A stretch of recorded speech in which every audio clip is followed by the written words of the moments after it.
I want to start with the pause. Not the pause before she said it, the pause after. The 4 seconds between my wife telling a courtroom I had wasted my life on a hobby, and the moment the opposing counsel's own expert witness turned in his chair and said my name like he'd just recognized someone he'd read about in a textbook. 4 seconds.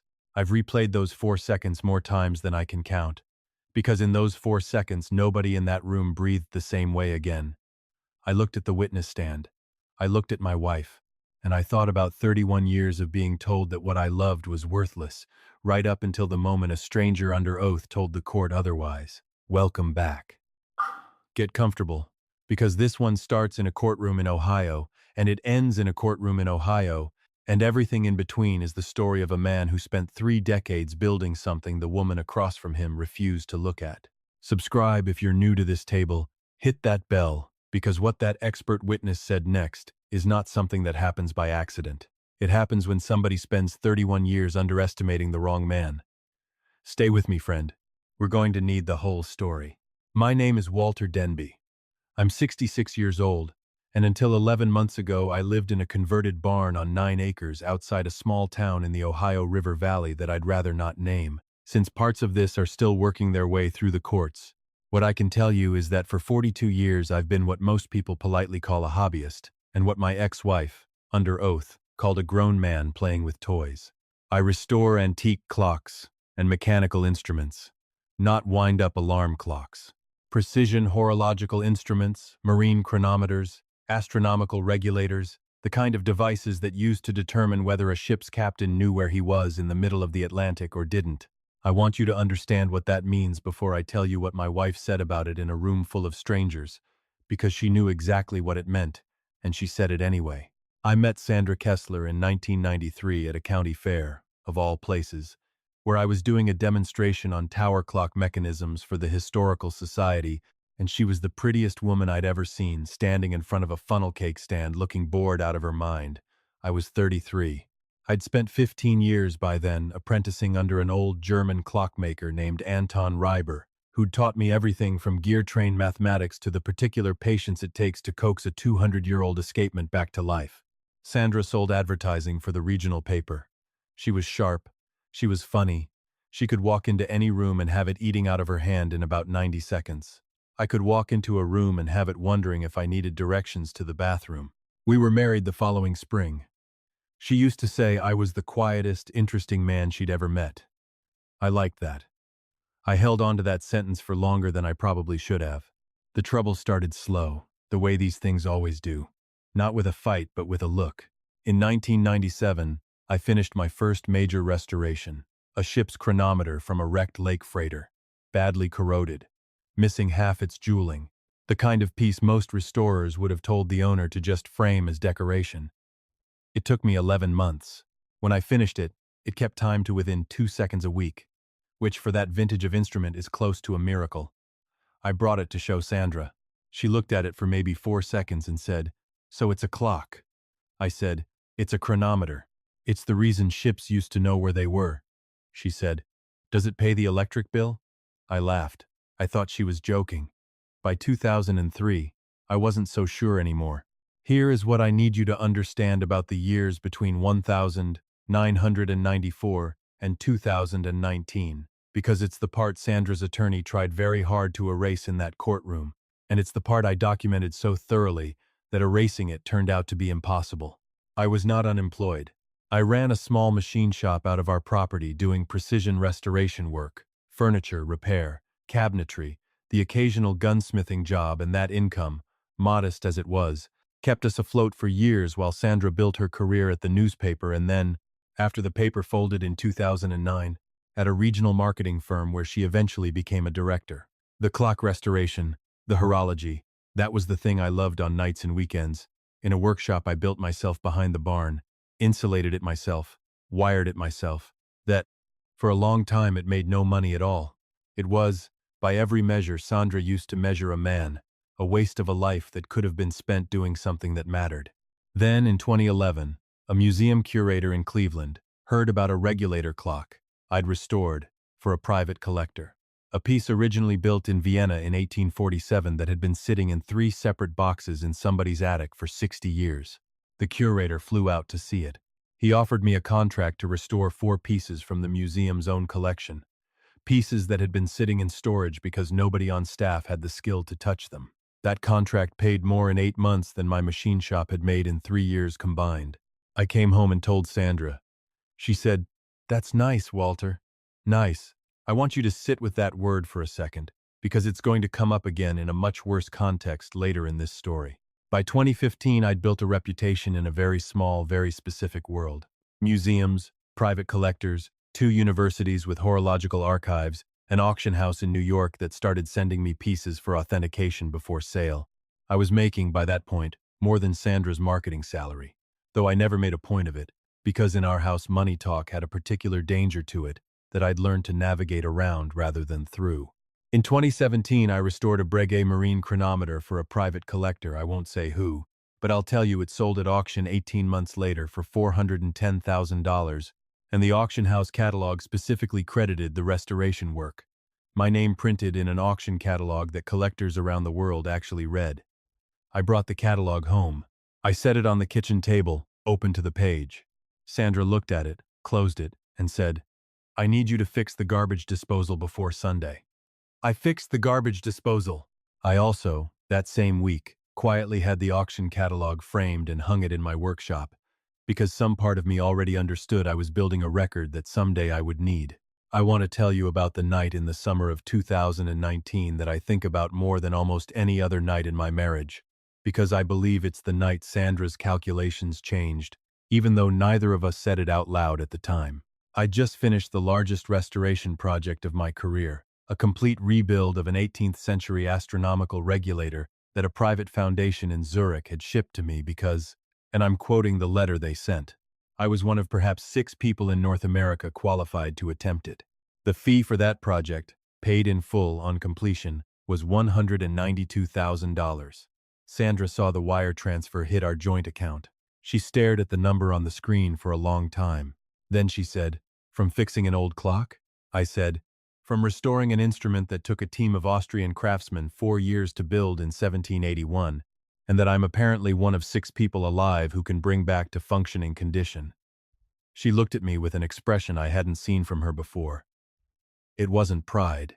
I want to be precise about this because it matters later. It was the expression of a woman doing arithmetic. The next 2 years were strange in a way that I didn't fully understand until I was sitting across from my own attorney explaining it out loud for the first time. Sandra started asking questions about my workshop she'd never asked before, how the collector relationships worked, whether the restoration business was structured as its own entity, what would happen to ongoing contracts if something happened to me, whether I'd ever considered putting the workshop and its equipment and its accounts in both our names for tax purposes. I answered honestly, the way I answer everything, because suspicion has never come naturally to me. I am, I should say, a man who reads instructions carefully and trusts that other people mean what they say. It's a trait that has served me well with 200-year-old machinery and served me considerably less well with my own marriage. In March of 2021, on an unremarkable Tuesday, Sandra told me over coffee that she wanted a divorce. She said it plainly, without much preamble, the way a person announces something they've already decided rather than something they're still working through. She said, "I've given this a lot of thought, Walter. I don't think we want the same life anymore." I said, "What life do you want?" She said, "One where I'm not married to a man who spends his evenings in a shed fixing dead people's clocks." I didn't say anything for a moment. Then I asked what she thought would be fair. She said the house, half the savings, and a share of whatever that workshop is worth going forward, since I supported you through building it. I told her we should each get attorneys. She agreed immediately, which told me she'd already gotten hers. My attorney's name was Ruth Alcott. She was 62, semi-retired, took my case as something of a favor to a mutual friend, and had the specific quality I've come to value in any professional worth hiring. She never told me what I wanted to hear. I told her everything: the workshop, the museum contracts, the auction house relationship, the Zurich commission, all of it. And I showed her the records, because I keep records the way other men keep grudges, obsessively and forever. Every restoration logged with photographs, before and after, every contract, every invoice going back to 1994, every piece of correspondence with every museum and collector and auction house I'd ever worked with. Ruth went quiet for a long moment, looking through the binders. She said, "Walter, do you understand what you actually are, professionally?" I said, "A clock restorer." She said, "You're one of maybe a dozen people in this country who can do what you do, and you have 30 years of documentation proving it. Does Sandra know that?" I thought about it. I said, "I don't think she's ever once asked."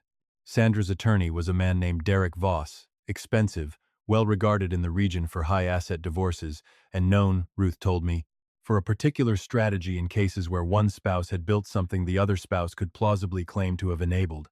The strategy was this: argue that Sandra's income and stability had given me the freedom to indulge what would otherwise have been an unprofitable obsession, that her practical contributions were the actual engine of our household, and that whatever value my workshop had accumulated was therefore a shared marital asset built on her foundation.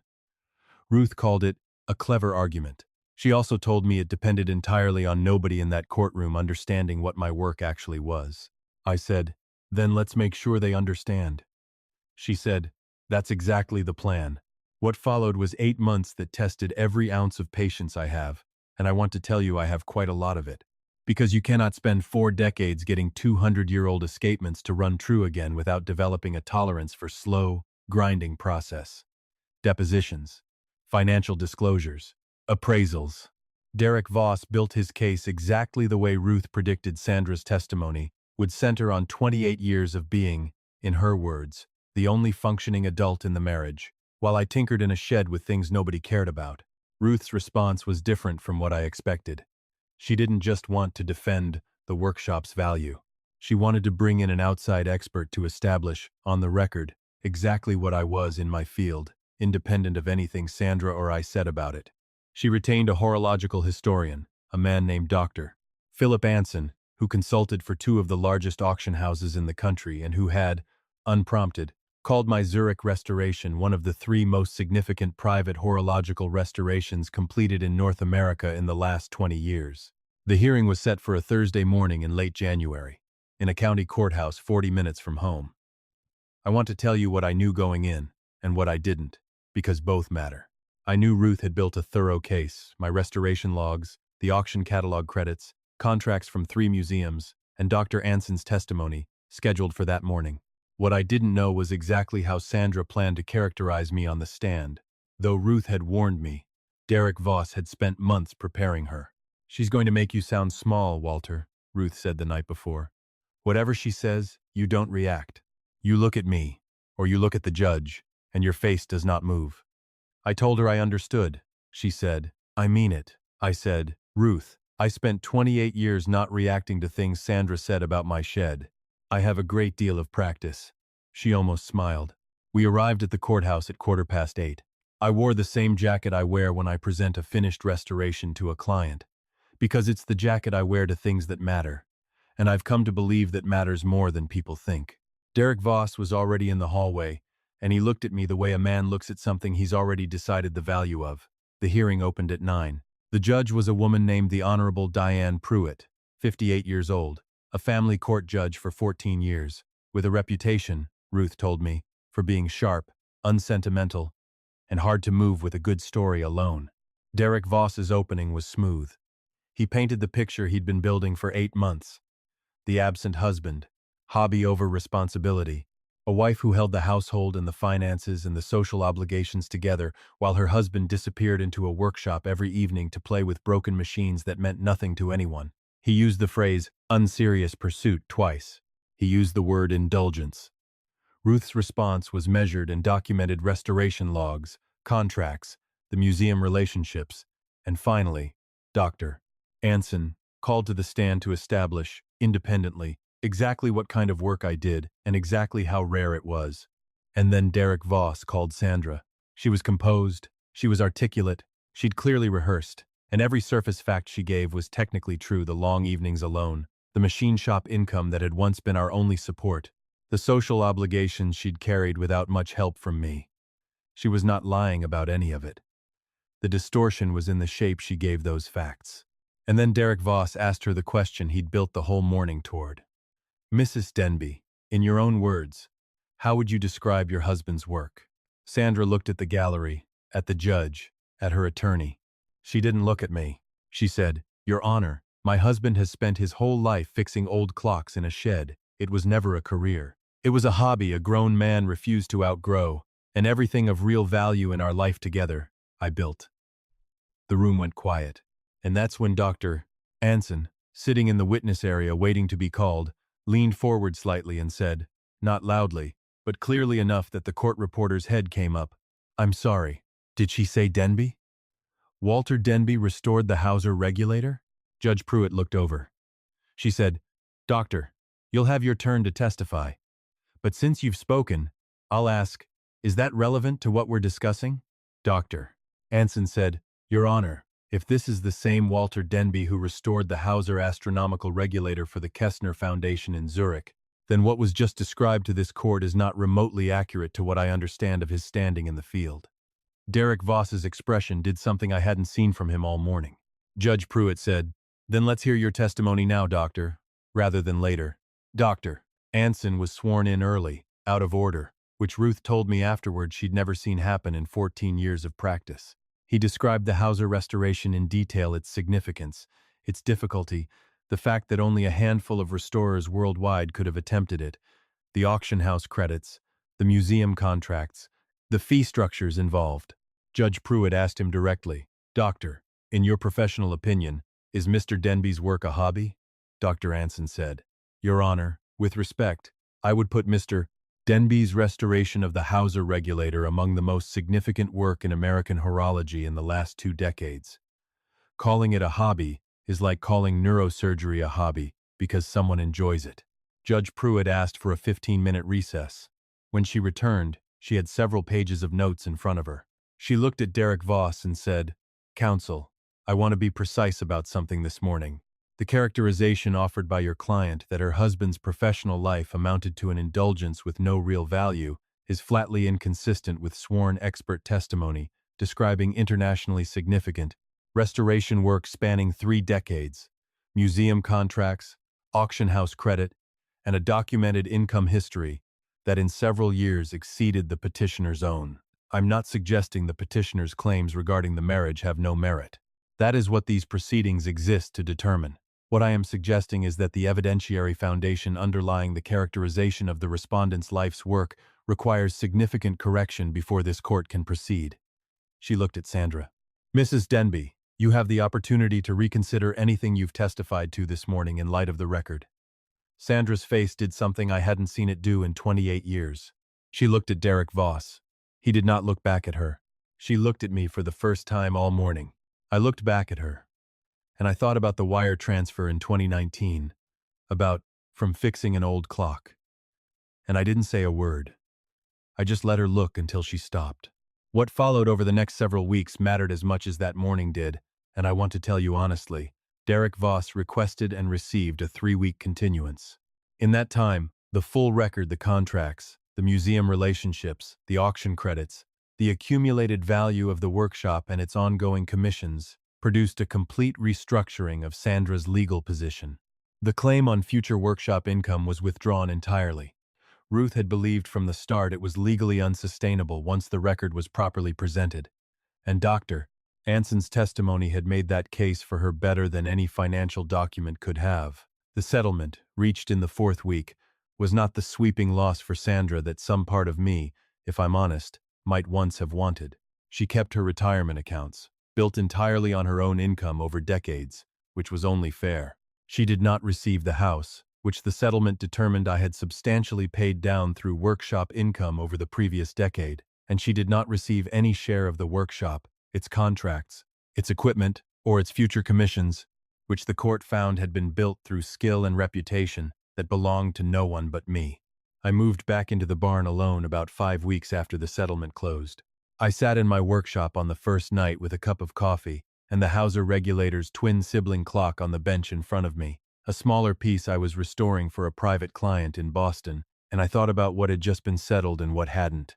Some things don't settle in weeks or months. What settles slowly, imperfectly, is understanding the understanding of how 2 people can share a house for 28 years and build entirely different pictures of what was happening inside it.